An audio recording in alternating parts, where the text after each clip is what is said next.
You know, usually when we think about the ancient Maya civilization, we picture these like incredibly dense, overgrown jungles in Central America. Oh, absolutely. Yeah, massive stone pyramids towering over the canopy. Right, exactly. And, intricate calendars mapping out the cosmos. But there's always this enduring historical mystery, right? Like, how does a civilization of millions of people seemingly just vanish? Yeah, if you pick up a standard history book, the archaeologists are going to give you the usual suspects. They talk about systemic collapse, Or maybe a catastrophic, centuries-long drought. right, or massive chaotic migrations out of the cities. But it is always framed as a tragedy, Hmm. like a failure of resources. A society that basically just starved itself out of existence. But what if we completely threw out that historical playbook? What if they didn't collapse at all? What if instead they achieved something so radical it breaks our fundamental understanding of physics? Which is a massive pivot from conventional archaeology, that's for sure. I mean, forces you to look at historical gaps, not as graves, but as, well, escape hatches. Escape hatches. I really like that. Okay, let's unpack this because today's custom deep dive is taking us way off the beaten path. Way off. Yeah. We are on a mission today to explore a highly unconventional text. It was translated into English back in 2006 by an author named Su Feng, and it claims to literally hold the key to human immortality. Yeah, the source material we're looking at focuses on something called the ninth mystery. Right, sometimes referred to as the ninth insight. Exactly. And this allegedly derives from historical documents found in South America known as the Peruvian manuscripts. And the absolute wildest claim from this text, like the hook we need to tackle right out of the gate, is that the sudden, unexplained disappearance of the ancient Maya wasn't a collapse. Right. They didn't die out. The author claims they collectively became immortals. And before we get into the actual literal mechanics of how an entire civilization supposedly pulls off mass immortality, let's establish the sandbox we are playing in today. Good idea. Because this material is a very unusual blend. It mixes alternative history, spiritual philosophy, and some pretty heavy religious referencing into this one grand theory of everything. So think of us as impartial architects today. Right, we're just looking at the blueprints. Exactly. We aren't buying the house this author is selling, and we certainly aren't endorsing the viewpoints or taking sides or validating the theology or the physics. We are simply going to impartially walk through it.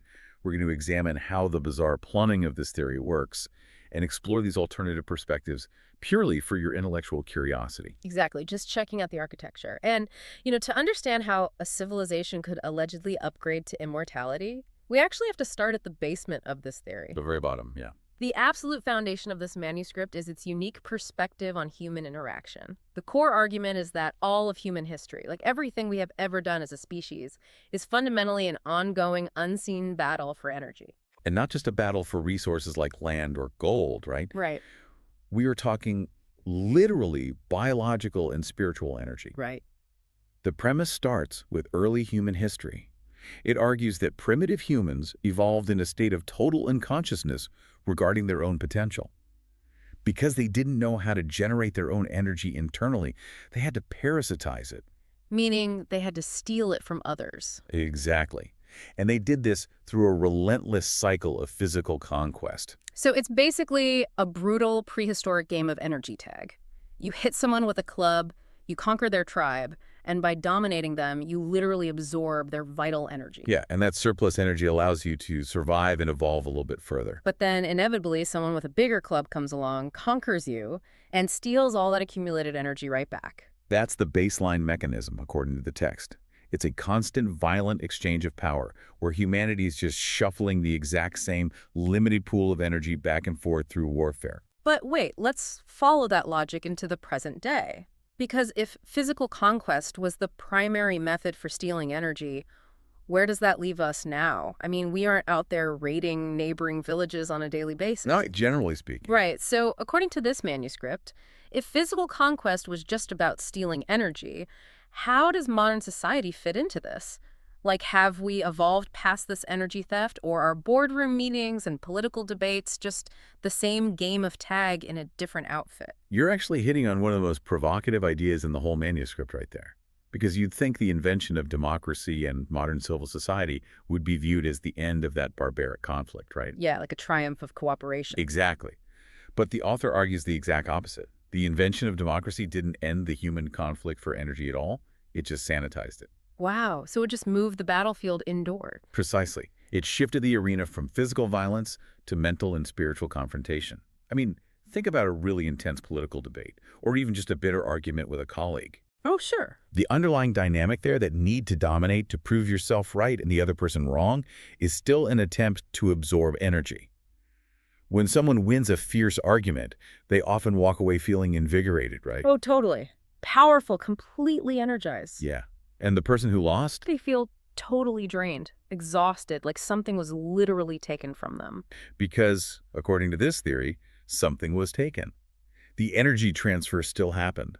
We are still unconsciously fighting for our lives to steal energy from each other. We're just using legislation, social hierarchies, and verbal dominance instead of spears and swords. Exactly. The mechanism of evolution is still fundamentally parasitic.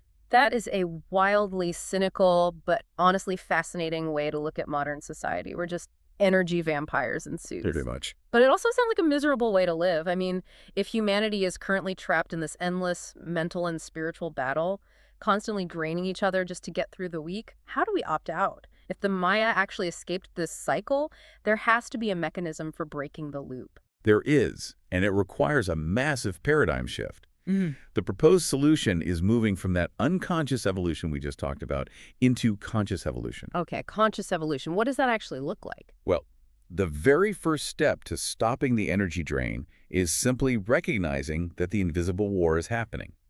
Once you become consciously aware that every conflict is an attempt to steal your energy, you can intentionally refuse to play the game. Right, you just stop participating. Exactly. You stop trying to steal from others, and more importantly, you stop letting others provoke you into giving yours away. Okay, I'm following the logic here. If I stop hemorrhaging energy in traffic jams and internet arguments, my battery starts to charge. Right. But the manuscript takes this a step further, right? It isn't just about preserving energy. It's about actively generating it through a very specific daily practice involving coincidences. Yes, that's the real catalyst here. The text argues that to truly level up our energy, we have to fundamentally change how we process synchronicity. Let me see if I can deduce how this works. Say I'm thinking about an old friend I haven't spoken to in like 10 years. 2 minutes later, my phone rings and it's them. A classic coincidence. Right. Normally, I'd just say, wow, what a weird random coincidence, and then I'd go about my day. But the text is saying that brushing it off as random is a missed opportunity. Oh, it's worse than a missed opportunity. Yeah. It's a fundamental misunderstanding of reality. The author argues that true conscious evolution requires you to view those moments not as accidents, but as inevitable events on a deeply necessary chain. So they're supposed to happen. Exactly. When you consciously recognize that the universe is highly organized and that this phone call was a deliberate connection, you align yourself with the universal flow of energy rather than fighting against it. So by acknowledging the pattern, you basically plug yourself directly into the source. Yeah, that's a good way to put it. But let's push this out of the philosophical realm and into the physical, because this is where the claims get truly wild. Wait, so me noticing a weird coincidence on my way to work is supposed to fundamentally alter my biology. How does the text explain the actual physical change? Because it isn't just speaking in metaphors here. No, not at all. It makes a very literal physiological claim. Yeah. What's fascinating here is the mechanics of it. The argument is that as you accumulate this energy by stepping out of conflict and plugging into the synchronicity of the universe, the actual vibration frequency of your atomic cells begins to speed up. My atomic cells, like the literal building blocks of my body. Exactly. Every atom in your body is in a constant state of vibration. The theory asserts that spiritual energy and physical vibration are deeply, inextricably linked. Right. So as your energy increases, the atoms making up your physical form vibrate faster and faster. Right. And this has a direct physical consequence. It makes your body physically lighter. It decreases your biological density while simultaneously purifying the mind. Okay, it's like turning ice into water and water into steam. Oh, I like that. Right. The H2O molecules are exactly the same in all three states. They haven't changed what they fundamentally are. But as you add energy, usually in the form of heat, the molecules vibrate faster, they spread out, and the state of matter completely changes. The dense block of ice becomes an invisible cloud of steam. That is a perfect visualization, yeah. With one critical distinction, though. What's that? Well, unlike steam, which dissipates and loses its cohesive shape, The text argues that a highly evolved human maintains their physical structure and consciousness. They just occupy a less dense, higher frequency state of matter. Wow. And this brings us right back to the jumble, right? The speeding up of atomic vibrations, this human steam concept, is the exact mechanism used to explain the Maya. Yes, exactly. This is the grand unified theory applied to the archaeological mystery. The text outlines a critical mass, a specific threshold. It claims that the Maya didn't just have a few enlightened individuals. They managed to shift their entire collective society into this state of conscious evolution. They stopped fighting for energy, they accumulated it organically, and their atomic vibrations collectively accelerated. Until they hit a tipping point. Exactly. When an entire group of people raises their vibrations past a certain high-frequency threshold, a profound physical transformation occurs. They become completely invisible to the dense, low-frequency world. Here's where it gets really interesting. It operates exactly like a dog whistle. Ooh, good analogy. Think about it. When you blow a dog whistle, the human ear hears absolutely nothing. But just because a human ear can't perceive the frequency doesn't mean the sound isn't happening. Right, the sound waves are there. Absolutely real, pushing through the air right in front of your face. They are just vibrating at a frequency that is way too high for our specific biological hardware to register. So the text is essentially arguing that the Mayans didn't abandon their cities. They just, vibrated out of our visual spectrum. Yeah, the dog whistle analogy nails the concept of relativity, which is so crucial here. This phenomenon is entirely relative to the observer based on the source. What do you mean by that?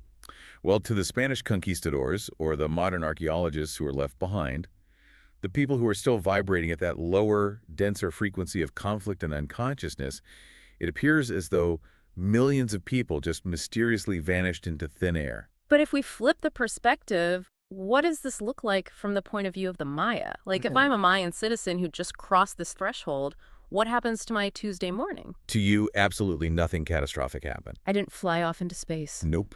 You didn't dissolve into the ether either.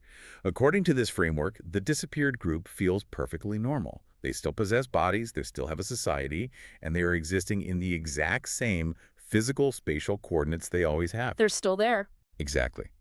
The only difference they perceive is a profound lightness of being. They are still occupying those massive stone temples in Central America. They're just occupying them at a vibrational frequency we cannot interact with. So picture this. You have a modern archaeologist carefully brushing dirt off a piece of ancient pottery in the ruins of Tikal. Okay. And right there, occupying the exact same three-dimensional space, is a high-vibrating Mayan citizen walking right through the archaeologist to go to the market.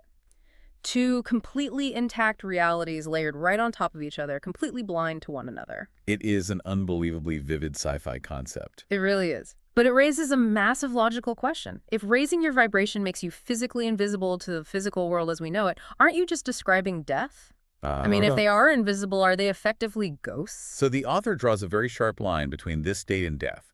In fact, it's presented as the ultimate triumph over death. Okay, how so? The text views this high vibration state as a conscious, deliberate crossing of the barrier. We traditionally think of a thick wall between this current physical life and the other world, or the afterlife, right? Usually you have to die to get there. Exactly. Normally, the only way through that wall is biological death. Your body breaks down and your soul crosses over. But the Maya bypassed the breakdown. Precisely. The radical claim is that you can elevate your biology so much that you basically walk right through the wall while you are still alive. You carry your consciousness and your evolved physical form across the barrier without ever having to actually die. You just vibrate your way across the border. And the author doesn't just use the Maya as a vague collective example for this, do they? They actually point to a very specific, major historical figure to prove this has happened on an individual level. They do, yeah. The text uses Christ as the definitive historical case study of this exact quantum spiritual physics. Wait, really? How does Jesus fit into the atomic vibration theory? Well, according to the manuscript, Christ wasn't performing magic. He was demonstrating advanced physics through conscious evolution. Okay, I'm listening. The text asserts that Christ opened himself completely to the universe's energy, completely devoid of any conflict or desire to steal from others. And because of this perfect conscious alignment, his atomic vibrations increased to an unprecedented level. So he got lighter. Exactly. His physical body became so light, so low in density, that he could literally physically walk on the surface of water without breaking the surface tension. Okay, that is a wild reinterpretation. So the miracles in the Bible aren't supernatural interventions. They're just the natural byproduct of a human operating at a peak vibrational frequency. That's the argument. The author frames Christ's life as a deliberate demonstration. He was the first to cross over in this specific, visible way, Yeah. effectively proving that the physical world can be expanded into the spiritual realm. So he was like a proof of concept. Yeah. The claim is that his life was essentially a tutorial, showing humanity that if we connect with the same source energy and stop playing the unconscious game of energy tag, we can achieve the exact same mastery over physics. We can transcend death on Earth.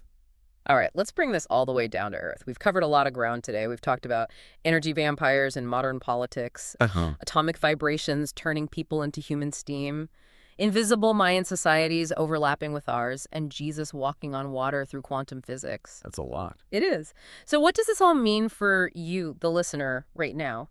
How does this text say we actually start this process step by step? Right. If someone is tracking with this theory, what is the actual practical application? How does a normal person sitting in traffic today actually begin this process?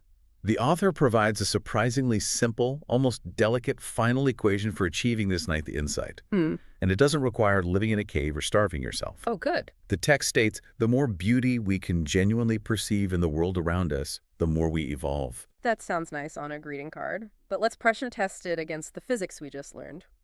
How does looking at a pretty flower speed up my atomic cells? It goes back to the concept of resonance versus conflict.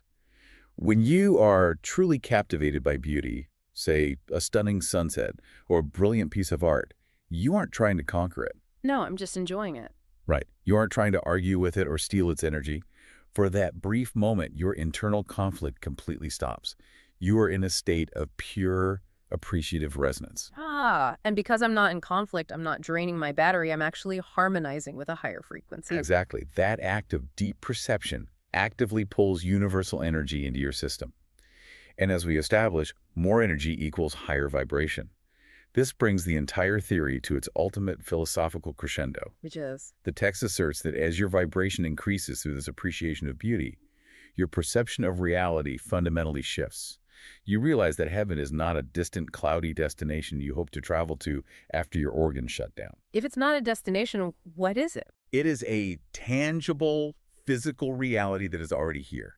It is occupying the exact same space you are sitting in right this second. The only reason you don't see heaven right now is because your current biological vibration is too slow and too dense to interact with it. I've got the perfect analogy for this. Lay it on me. It's like having a television from 1995 that only receives standard definition channels. Okay.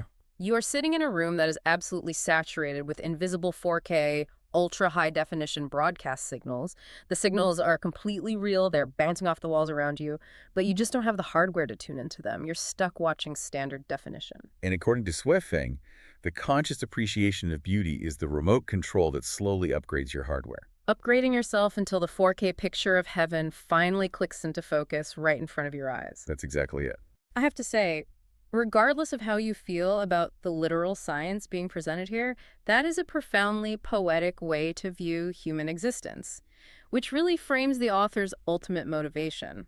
At the very end of this translation, dated June 2006, Shuefeng summarizes exactly why he decided to release this text to the modern world. Yeah, if heaven is already here in 4K, why drop the remote control now? Exactly. Well, the author explicitly states that the goal in sharing this was to spark a fire of extreme self-reliance.